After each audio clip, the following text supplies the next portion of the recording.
Magandang hapon po, Ano, Mr. Chair. nananghali na po ba kayo? Kumain na po kayo? Hindi Hindi pa? pa po. Anyway, sandali lang naman itong pagtatanong natin. Ano ang tunay niyong pangalan, Colonel Mendoza? Full name? Ako po si Police Lieutenant Colonel Santi Fuentes Mendoza po. Nasa active duty ka pa ba ngayon? Opo, Your Honor. Saan ka naka-assign ngayon, Colonel Mendoza?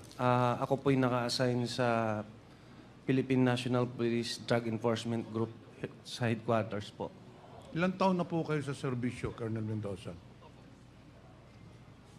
Ilang taon na po kayo sa serbisyo? 22 years po, Your So Honor. matagal-tagal na rin. Anyway, I'll go direct to the point, Mr. Chair.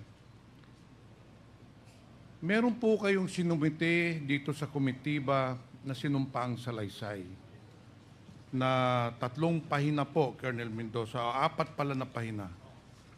Papakita ko po itong lagda. Ito po ba ay lagda ninyo sa sinumpaang salaysay? Opo, Your Honor.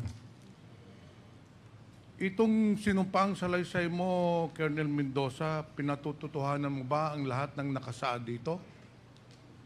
Opo, Your Honor. Wala namang nag-udyok sa'yo, pumilit sa'yo na magbigay ng sinumpaang salaysay sa komitibang to? Mr. Chairman, Wala po, Your Honor. Mr. Chairman, kayo mo for 1 minute suspension. Ako muna, Chairman. Wala eh.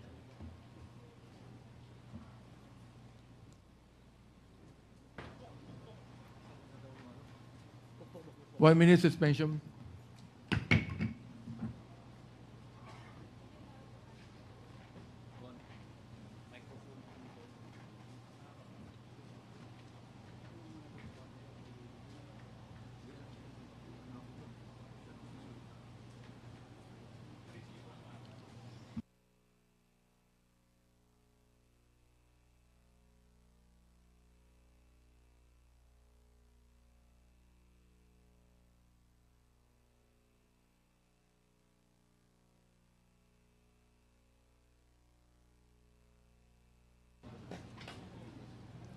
Session is resumed. Go ahead, Congressman Pimentel. Anyway, babalikan ko po yung sinabi ko kanina na may sinumpinding salaysay si Colonel Mendoza at pinapatunayan niya na sa kanyang lagda ito, lahat ng sinasabi niya dito sa affidavit na ito ay po pawang katotohanan. Colonel Mendoza, gusto mo bang basahin o gusto mong isa-isahin natin itong affidavit mo?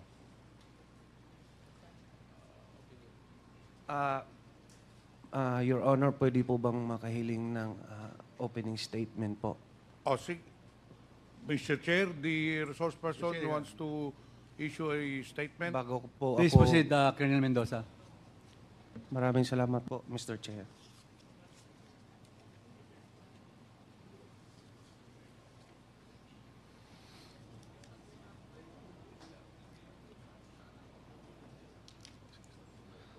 Sa mga kagalang-galang na mga mambabatas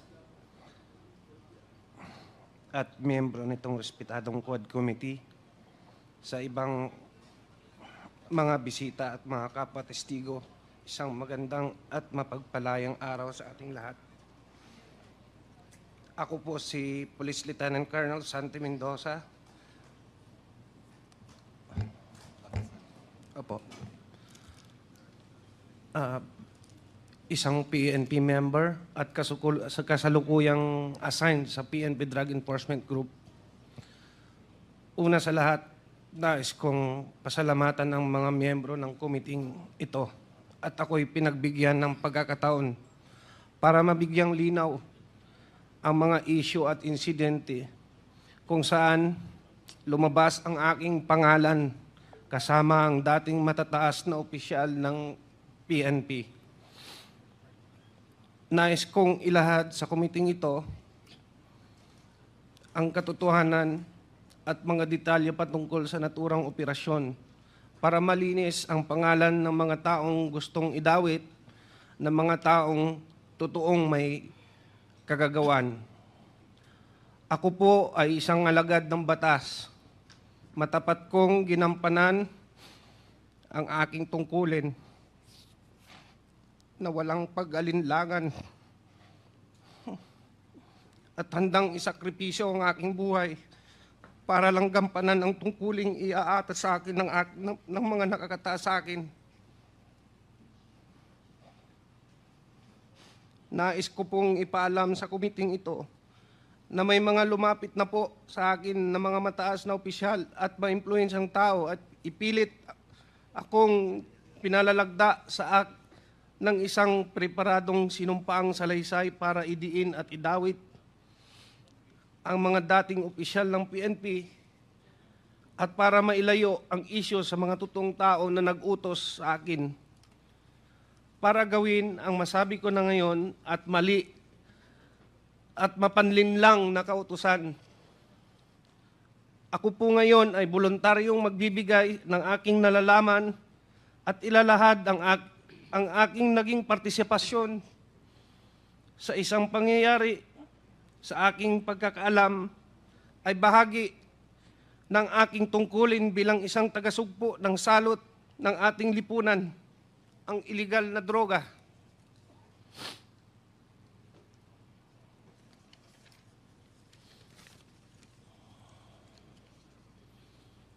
Ngunit ako po ay nalinlang at napaniwala ang ibinigay na tasking sa akin ay makakatulong laban sa droga, subalit ito pala ay ginamit sa kasangkapan para sa pansariling interes at masamang layunin.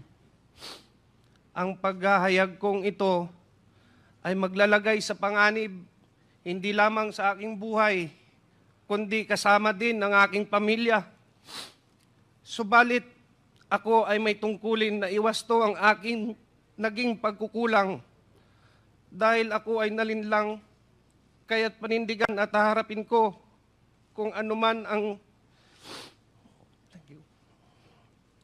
kahantungan ng aking paglalahad ng katotohanan kahit ito ay maging katumbas ng aking buhay. Sana po sa aking paglabas at pagsabi ng totoo ay maibsan ang hinagpis at mabigyan ng hustisya si Attorney Wesley Barayuga at linisin ang pangalan ng mga taong idinawit lamang dito at panagutin ng tunay na may kasalanan. Sa panguli, taos puso po akong humingi ng patawad sa mga taong naapektuhan ng pangyayaring ito, lalong-lalo na po sa pamilya Barayuga na naulila dahil sa maling gawa at panlilinlang ng taong may kinalaman nito. Mr. Chair, may I read my affidavit? Go ahead. Sige lang. Ako po si Police Lieutenant Colonel Santi Mendoza, nasa tamang edad, isang Pilipino, nagtatrabaho sa PNP Drug Enforcement Group Headquarters, Camp Brigadier General Rafael T. Crami, Quezon City. Matapos manumpa alinsunod sa batas, ay nagsasaad ng mga sumusunod. Ako ay aktibong miyembro ng Philippine National Police na may ranggong Police Lieutenant Colonel. Ako ay kasulukuyang naka-assign sa PNP Drug Enforcement Group Headquarters. Noong 2019, ako ay isang police major at naka-assign sa Philippine National Police National Headquarters for the Deputy Chief PNP Administration. Noong Oktubre 2019, nakatanggap ako ng tawag mula kay Police Colonel Edelberto Leonardo na nagbababatid sa akin na mayroon siyang espesyal na proyekto na may kinalaman sa isang high-value individual. Sangkot sa mga iligal na aktibidad ng droga, humiling si Colonel Leonardo ng aking tulong sa pagsasagawa ng operasyong ito noong panahong iyon. Nagatubili ako at sinabi sa kanya na kailangan ko munang pag-isipan bago ko tanggapin ang trabahong yun. Sa kabila ng aking pag-alinlangan, iginiit ni Police Colonel Leonardo na kailangan kong maging handa kapag ibinigay na niya ang go signal kaugnay ng nasabing operasyon. Sinabi pa niya na ang pagsasagawa ng proyektong ito ang magdidikta sa direksyon ng aking karera bilang isang pulis. Noong Pebrero 2020, muling nagpaluap si Police Colonel Leonardo at nagbigay ng karagdagang detalye kabilang ang pangalan ng target na kanyang tinutukoy bilang isang Wesley Barayuga, na nalaman ko siya ay kalihim ng Philippine Charity Sweepstakes Office noong panahong iyon. Binigyan din niya ako ng sinopsis na naglalarawan sa umano'y pagkakasangkot nito sa iligal na droga. Matapos matanggap ang impormasyon, sinabi ko kay Sir Leonardo na dahil isang opisyal ng gobyerno ang target, mahalaga na magsagawa ako ng sarili kong verifikasyon. Ngunit sinabi niya na hindi na kinakailangan dahil ang utos ay mula kay GM Garma, dating Colonel Rowena Garma, na may personal na kaalaman tungkol sa mga iligal na aktibidad ng droga ni Wesley Barayuga. Sa kabila ng aking pag-aalinlangan na tanggapin ang utos na ito, sa kadahilanang isang opisyal ng gobyerno ang aming target, ako ay napilitan na lang na sumang-ayon at sumunod dahil ang utos ay mula sa nakakataas na opisyal at upperclassman ko na si Colonel Leonardo, at ang utos ay galing mismo sa isang opisyal ng gabinete ni Ma'am Rowena Garma. Sa personal na aspeto, nag-aalala ko ano ang maaaring mangyari sa aking karera bilang isang pulis at higit sa lahat sa aking buhay, pamilya, kung tatanggapin ko at tatanggi ako, usundin ang utos. Matapos tanggapin ang assignment, pinasimulan ko ang paghahanda para sa proyekto, kabilang ang pag-recruit ng isang angkop na tao para isagawa. Kinausap ko si Nelson Mariano, na kilala kong may network kaugnay sa ganitong klaseng operasyon. Dahil siya ang aking dating informant sa mga personalidad ng droga at binigyan ko siya ng paunang detalye ng proyekto. Gayunpaman, bago maisakatuparan ang anumang aksyon, dumating ang COVID-19 pandemic na nagresulta ng pagpapatupad ng mahigpit na lockdown sa National Capital Region na nagpahirap upang maipagpatuloy ang operasyon noong panahong iyon. Sarado ang mga tanggapan ng gobyerno at limitado ang galaw ng mga tao, kaya mahirap masubaybayan o masundan ang target. Matapos lumuwag ang mga lockdown measures at restriction, muling nakipag-ugnayan sa akin si Colonel Leonardo noong Hunyo 2020 at binigyan diin ang kahalagahan ng proyekto, lalo na't matagal na ang lumipas mula sa kanyang paunang utos.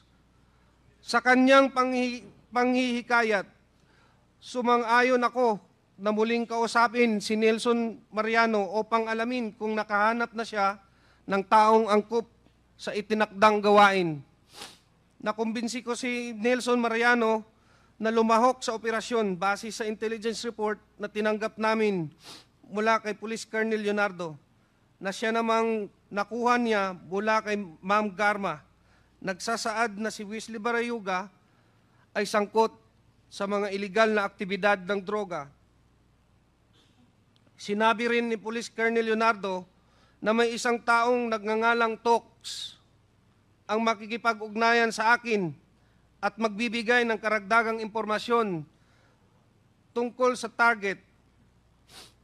Ang nasabing talks, ayon kay Police Colonel Leonardo, ay isang bata ni Ma'am Garma mula sa CIDG. Matapos makatanggap ng tawag mula kay talks, sinabi ko sa kanya, mag-coordinate siya sa aking middleman na si Nelson Mariano na siyang magbibigay ng impormasyon sa designated hitman. Sinabi ni Nelson Mariano sa akin na nakahanap na siya ng hitman at nagngangalang Luloy. Sinabi niya na maasahan si Luloy at kayang tapusin ang ibinigay na gawain. Sinabi ko kay Nelson na makipag-ugnayan sa kanya, si Tox, na magbibigay ng detalye tungkol sa target. Pinayuhan ko siya na mag-ingat at magkita na lang kami muli pagkatapos ng proyekto upang ibigay ang bayad na manggagaling kay Police Colonel Leonardo.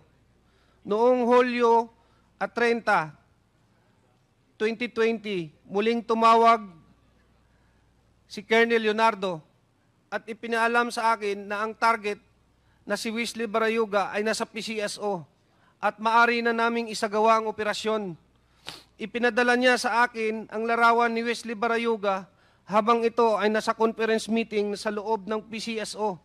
Sinabi ni Colonel Leonardo na ang larawan ni Wesley Barayuga ay kinuha at ipinadala sa kanya ni Ma'am Garma. Sinabi rin ni Colonel Leonardo na hindi kami mahihirapan sa pagsasagawa ng operasyon dahil nag-issue na si Ma'am Garma ng isang service vehicle para gamitin ni Wesley Barayuga at binigay sa akin ang description at plate number ng sasakyan. Sinabi niya na maari na naming tirahin si Wesley Barayuga pagkatapos niyang lumabas sa gusali. Ipinasa ko ang lahat ng impormasyong ito kay Nelson Mariano. Matapos na matagumpay na naisagawa ang operasyon, ipinaalam sa akin ni Police Colonel Leonardo na si Ma'am Garma ay nagbigay ng 300,000 bilang kabayaran para sa aming trabaho. At ito ay iaabot ni Tox sa aking middleman na si Nelson Mariano.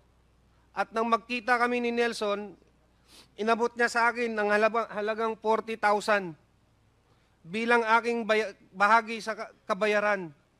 Isiginagawa ko ang salaysay na ito upang patunayan ang katotohanan ng mga nabanggit na pangyayari kaugnay sa pagpatay kay Wesley Barayuga na isinagawa sa ilalim ng utos at direktiba nila Police Colonel Edelberto Leonardo at Ma'am Riena Garma.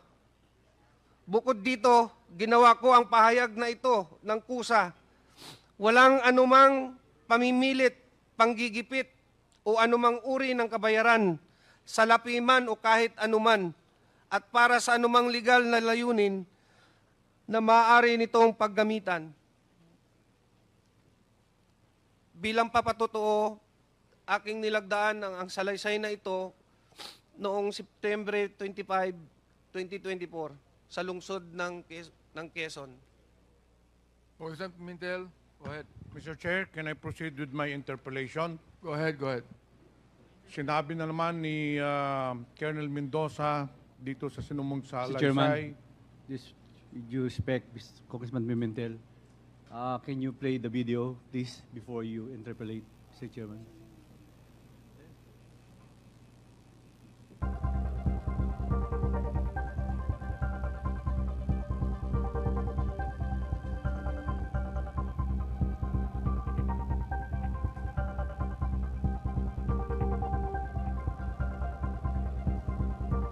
Colonel Santi, ito ba yung sasalaysay mo? Ito ba yung sasalaysay mo? Nakita natin sa video. Opo, Your Honor. Thank you, Mr. Chairman. Mr. Chair, yung nakita po ninyong may video ngayon, lalo na doon sa mga nandito, yung po ay pangyayari noong July 30, 2020, kung saan pinaslang si Attorney Wesley Barayuga. Mamaya, ikikwento ko po sa inyo or i-establish po natin, pero base sa salaysay niya, para masigurado natin sino ang nagpapatay, binanggit na kanina ni Colonel Mendoza, At ang pinakaimportante sa lahat, klaklaruhin po natin kung bakit pinapatay ni Colonel Garma si Attorney Wesley Barriuga. So kung mararapatin mo lang, Colonel Mendoza, para mas maliwanagan talaga ang lahat, isa-isahin po natin yung sinumpang salaysay mo. Sinabi mo sa paragraph 2, noong October 2019, nakatanggap ka ng tawag kay Police Colonel Edelberto Leonardo. Bakit kilala mo itong si Colonel Leonardo? Kasi po dati po akong Regional Drug Enforcement Unit ng NCRPO sa panahon po ni former Chief PNP Camilo Casculan, sir. So na-assign ka sa kanya sa Opo. under At his, lahat po ng RDEO chief before, may contact po sa kanya. So kilala mong personal itong si Colonel Leonardo. Opo. Nandito po ba si Colonel Leonardo sa kwartong ito? Pwede mo bang ituro saan dito si Colonel Police Colonel Huberto Leonardo? Opo. Pwede mo Katabi po ituro? ni Sir Patay. So Mr. Chair, the resource Mr. Chair, person, pakitayo nga at pakituro mo si Colonel Leonardo. Mr. Chair, clearly the resource person has identified Police Colonel Leonardo in accordance with this affidavit. Nung tumawag sa iyo si Colonel Leonardo noong October 2019, anong sinabi sa iyo? Ayun nga po, sabi niya may pakiusap siya kung pwede. Tulungan ko raw siya sa isang project na to kasi high value target daw po.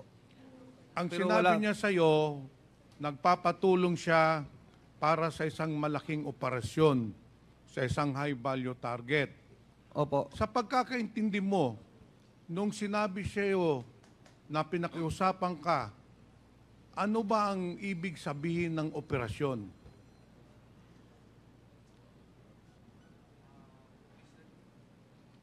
Mr. Chair, sa pagkakaalam ko po, that was a time of war on drugs. So, it's a liquidation po. Colonel Mendoza, in police parlance, pag sinabing operation, ibig sabihin, meron siyang ipapapatay. Ganun po ba? Ang pagkakaintindi mo nung sinabi sa'yo na may operation siyang hinihiling sa'yo? Opo. Ngayon, dito sa pangatlong paragraph, hindi ka kaagad nag-oo sa kanyang hiling na gawin yung operasyon. Bakit nag-alanganin ka?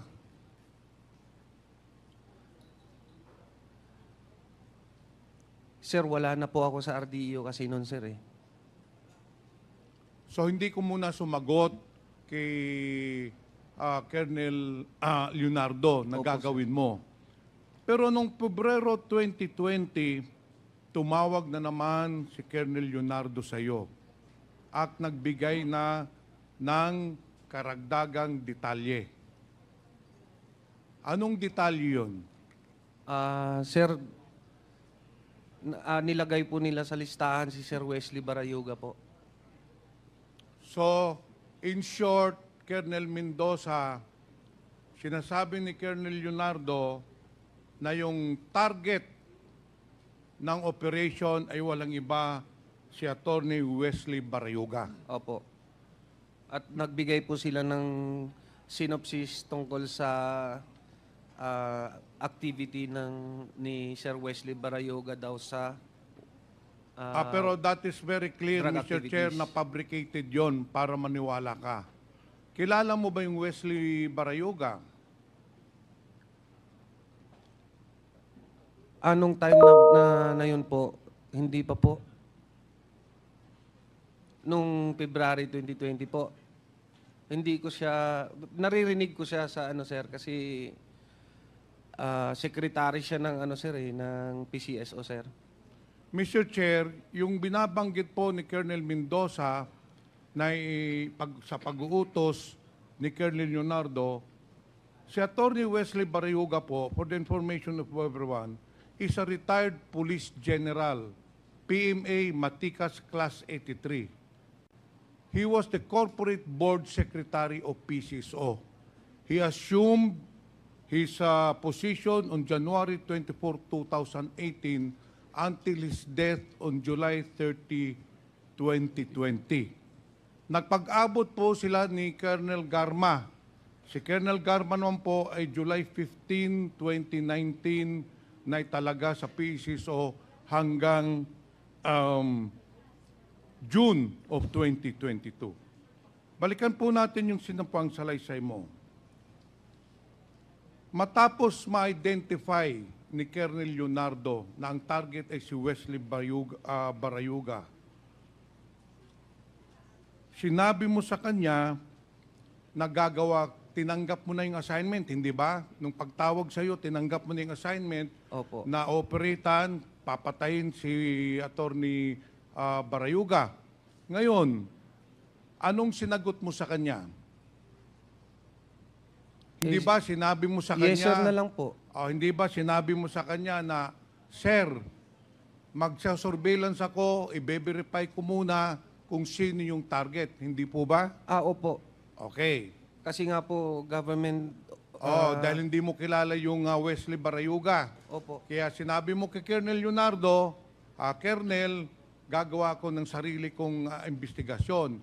Pero ang sagot sa iyo ni Colonel Leonardo, ang sinabi sa iyo, hindi mo na kailangan mag-verify o mag-imbestiga dahil bibigyan ka na lang ng profile at saka mga information ni General Manager Garma dahil siya ang nag-utos na ipapatay si si General Barayuga. Hindi po ba? Opo.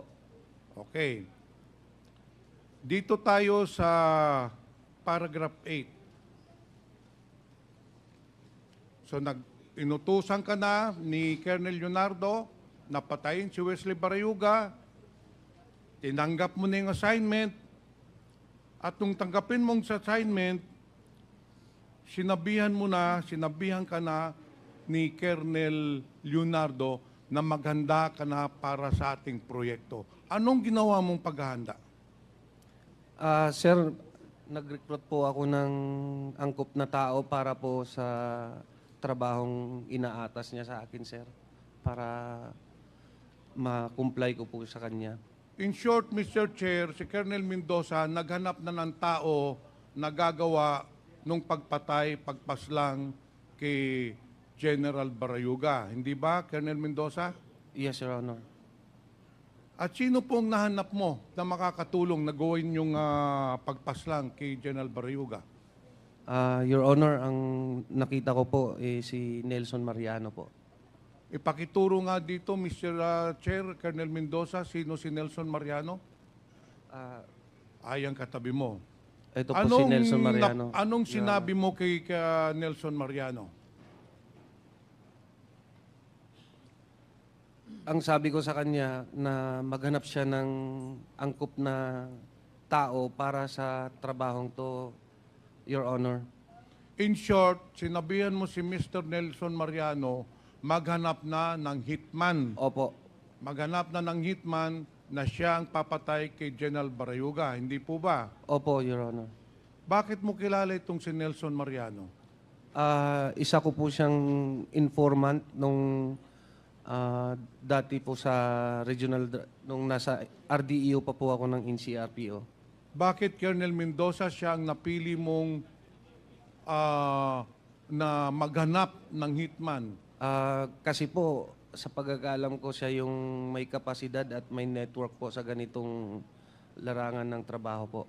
So sa pagkakaalam mo, si Nelson Mariano maraming kilala na mga guns for hire, hindi po Opo, ba? opo.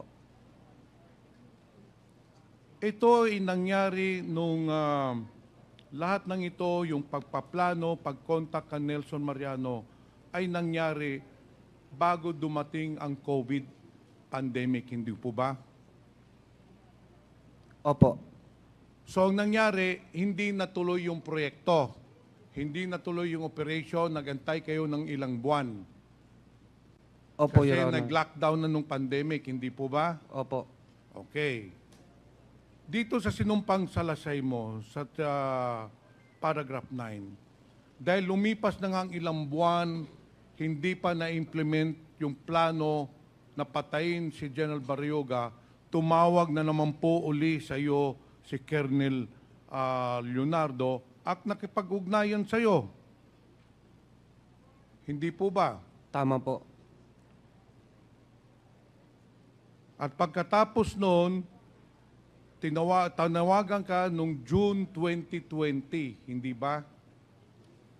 Kasi yung unang tawag ni General o ni Colonel Leonardo, if I am not mistaken, was October 2019. Opo. Pangalawang tawag niya, February 2020. Nang pangatlong tawag na niya, yung June 2020 na, dahil minamadali ka na, dahil sinabi ni Colonel Leonardo, iniipit na siya ni GM Garma. Hindi po ba, Colonel Mendoza? Tama po, Your Honor.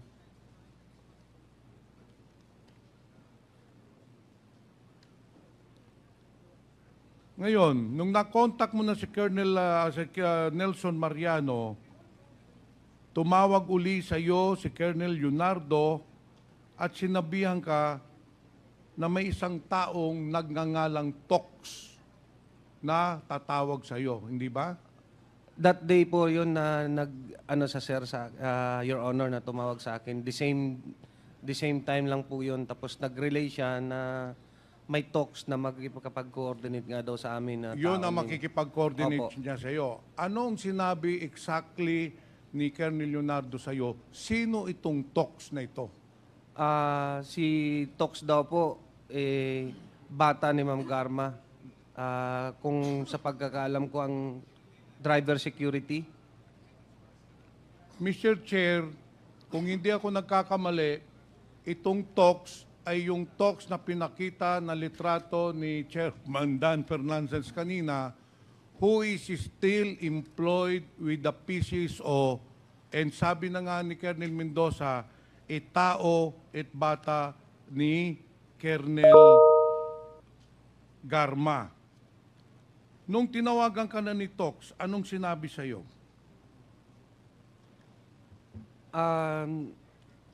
Bali, sinabihan ko lang po siya na mag-coordinate siya kay Nelson Mariano po kasi siya po yung... So nung tumawag sa isa Tox, sinabi mo si Nelson Mariano na lang ang kausapin. Opo. Pupunta po tayo doon mamaya.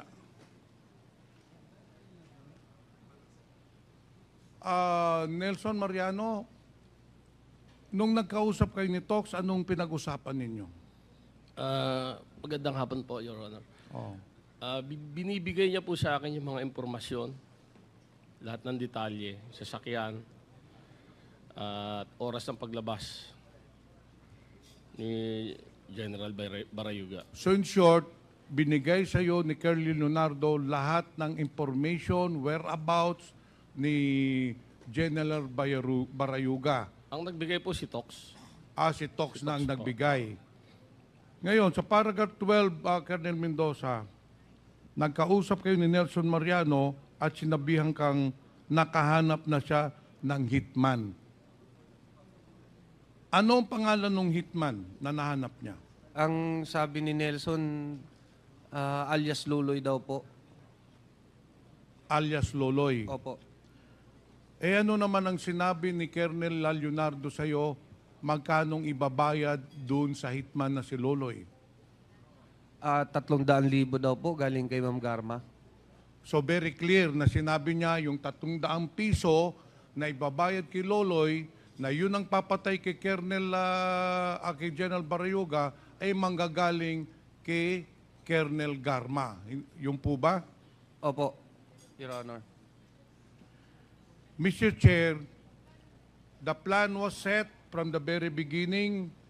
Tumawag si Colonel Leonardo kay Colonel Mendoza, sinabihan siya na may operation, and then si Colonel Mendoza, kinontak naman si Nelson Mariano, And then itong si Nelson Mariano, kinontak na naman yung Loloy na hitman at saka nag-usap sila ni Tox na tao ni Colonel Garma. And then on July 30, 2020, nangyari na po yung pagpatay o pagpaslang kay General Barayuga, kung saan nakita po natin sa video, 2 beses na po pinalabas. Pagkatapos ng insidente, Colonel Mendoza, pagkatapos pagpaslang, ano na po ang sunod na nangyari? Sinong tumawag sa iyo? Tumawag po sa akin si Sir Leonardo na may binibigay po daw na pabuya si Ma'am Garma. Tumawag sa iyo si Colonel Leonardo na sinasabing meron ng 300,000 pesos para ibayad dun sa hitman na nagpaslang kay General Barayuga. Yung po Opo. bang sinasabi nyo? Opo, Your Honor. So sinong tumanggap ng 300,000? Si Nelson Mariano po. Sinong nagbigay ng 300,000 sa iyo, Nelson? Si Tox po. Si Tox. Pagkatanggap mo ng 300,000 pesos, ano na ang ginawa ninyo doon sa 300,000 pesos? Tinago ko po yung 60, binigay ko kay Colonel Santi yung 40. Yung 200, binigay ko kay Loloy sa Santa Mesa. Itong si Tox, kung makikita ninyo, ay makikilala pa ba ninyo? Opo. Mr. Chair, since we already have the picture of this Tox, who is allegedly a person of interest, dahil ito ang nag-contact kay Nelson Mariano, nagbigay ng order na patayin si General Barayuga, at ito rin po ang nagbigay ng pera na 300,000 pesos. Mr. Chair, I just would like to point out that at the time that General Barayuga was killed, there was an ongoing investigation by NBI regarding the corruption in PSSO, most specifically in the operations of STL, Small Town Lottery. In fact, bago po siya napatay, itong si General Barayuga, according to NBI officer in charge, Eric Distor, General Barayuga was prepared with all the documents, and in fact, he was prepared to testify against the corruption and illegal practices in PSSO. Yun po ang motive bakit po pinatay si General Barayuga. Yung nakita po niyong pick-up kanina na sinakyan ni General Barayuga was given by Colonel Ruyina Garma to make sure na ma-identify po si General Barayuga. Kasi si General Barayuga, wala hong sasakyan yun. Kaya mahirap po i-surveillance dahil walang routinary procedure. Kaya binagyan po ni Colonel Garma ng bagong pick-up si General Barayuga. Yun kasi ang binigay na impormasyon niya kay Nelson Mariano. Pati ang plate number, description sa araw ng pagpaslang. The motive of the killing of General Barayuga was to stop General Barayuga from testifying against Colonel Garma. Yun po ang totoong nangyari, Mr. Chair. And that is why I would like to recommend to this committee, in the committee report, that we should file the necessary cases against those perpetrators when I cannot let justice not be served to the victims. Mr. Chair, Colonel Ruyina Garma has been involved in the different killings all over the country. In fact, Mr. Chair, si Colonel Garma, nung unang pagdinig pa lang natin, involved na po siya doon sa pagpatay ng 3 Chinese drug lords, which was corroborated by the different resource persons. Nung si Colonel Garma din ay na-assign doon sa Cebu City, there were 198 killings as recorded and as reported by Mayor Tommy Esmeña. And ngayon po, klarong-klaro po na ang mastermind ng pagpatay kay kay General Baryoyoga, walang iba po kung hindi si Colonel Garma in cooperation, in cahoots with Colonel Leonardo, based on the testimony of our 2 resource persons. Mr. Chair, Colonel Garma is a woman disguised as a meek lamb, but deep inside her, she is a ruthless killer, killing without mercy innocent people, killing without remorse innocent victims, especially on the war on drugs.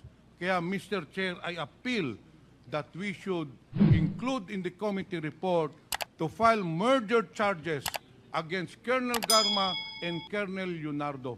Thank you, Mr. Chair. Thank you, Congressman Pimentel.